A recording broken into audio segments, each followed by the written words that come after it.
Είμαστε στο Boxing Club Χαλκίδας με τον Stan Kibaldo, επί σειρά ετών πρωταθλητής Πολωνίας και επαγγελματίας πυγμάχος και έχει έρθει για camp και πάμε να δούμε και να κάνουμε πολύ μποξάκι. Brother, are you ready? Ready? Let's go. Έτοιμος. Let's go.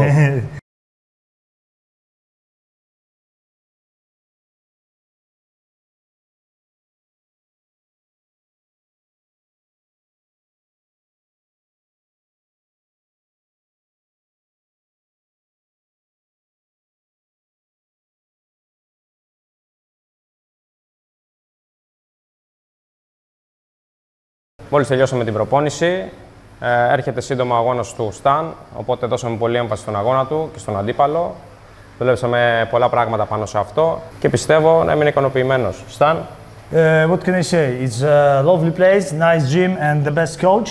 So what can I say? Only training here, man. It's very good. Thanks. Thank you, brother. Thanks for everything. Thank you.